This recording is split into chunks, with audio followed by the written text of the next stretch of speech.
गोंदिया शहर ट्रैफिक शाखा को आधुनिक इंटरसेप्टर वाहन मिल चुका है। अब ट्रैफिक नियमों का उल्लंघन करने वाले वाहन चालकों पर तुरंत कार्रवाई की जाएगी।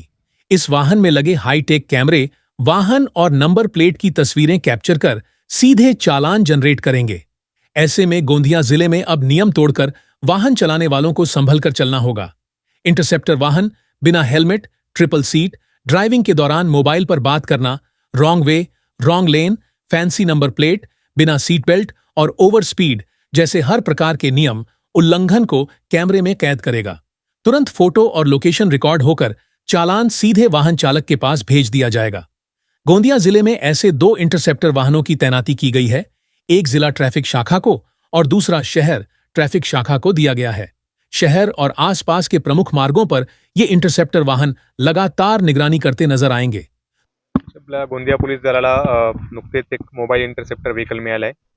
ट्रॅफिकच्या नियमनासाठी याचा फार जास्त उपयोग होणार आहे. याच्यामध्ये जवळपास 8 टाईपचे व्हायोलेशन्स, रोड ट्रॅफिक व्हायोलेशन्स हे डिटेक्ट करतं आणि ते आपण डिटेक्ट करून त्यांना आपण ऑनलाईन जे आहे ती दंड त्यामध्ये करू शकतो. त्याच्यामध्ये ट्रिपल सीट असेल, विदाउट हेल्मेट असेल, सीट बेल्ट लावून येणं असेल, ओव्हर स्पीडिंग असेल, अशा वेगवेगळ्या प्रकारतील हे 8 टाईपचे व्हायोलेशन्स डिटेक्ट करणार आहे आणि याच्यामुळे आपल्याला गोंदिया सिटी तसेच गोंदिया जिल्ह्यामधील जे काही ट्रॅफिकच्या समस्या असलेलं ठिकाण आहे त्या ठिकाणी याचा आपल्याला योग्य वापर करता येणार आहे. सध्या आपल्याला गोंदिया जिल्हा पोलीस दलामध्ये याचे आपल्याकडे एक वाहन आहे आणि आपले जे महामार्ग पोलीस आहेत त्यांच्याकडे सुद्धा याचे एक वाहन आहे.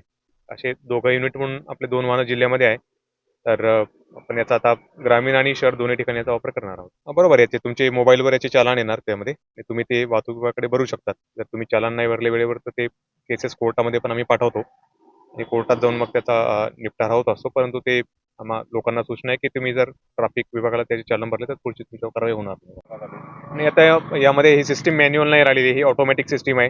ज्या ठिकाणी हे वाहन उभे राहणार त्या ठिकाणी कोणत्याही प्रकारचे ट्रॅफिक व्हायोलेशन असेल, ट्रिपल सीट, मोबाईलवर बोलणे असे, तर ते आपोआप ट्रॅक करून ते दंड भरणार आहे त्याच्यामध्ये. तर नागरिकांना हेच आव्हान आहे की आपण गाडी चालवताना ट्रॅफिक नियमांचे पालन करा आणि सजग आणि सतर्क राहून आपण ही गाडी चालवायचं आव्हान.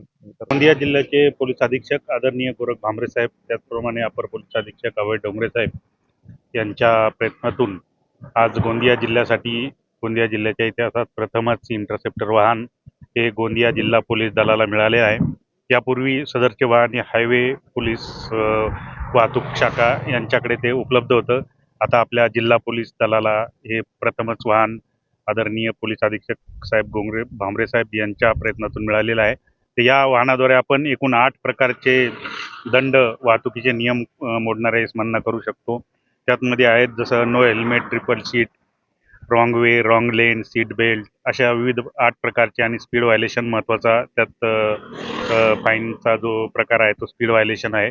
तर आपण त्याद्वारे नियंत्रित वाहतूक नियम मोडणाऱ्यांवर कारवाई करून अपघातांचे प्रमाण रोखण्याचा प्रयत्न आपण या इंटरसेप्टर व्हेकलद्वारे करणार आहे.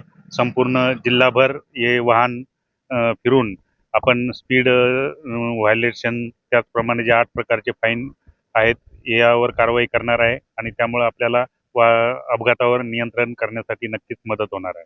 सध्या आपल्या गोंदिया जिल्ह्यासाठी एकूण 2 वाहनं उपलब्ध झालेली आहेत. एक हायवे ट्रॅफिक पोलिसांसाठी आणि दुसरं प्रथमच गोंदिया जिल्हा पोलीससाठी हे वाहन मिळालेलं आहे. तर यापुढे सध्या जिल्ह्याला एकच वाहन या नियमाप्रमाणे वाहन वाटप करण्यात आलेलं आहे. त्यामुळे आता भविष्यात त्याची गरज पाहून आपण त्या वाहनाची डिमांड करू शकतो. तो अब गोंदिया शहर में ट्रैफिक नियम तोड़ने वाले वाहन चालकों पर इंटरसेप्टर वाहनों की पैनी नजर रहेगी। वाहन चलाते समय सावधानी बरतें और नियमों का पालन करें।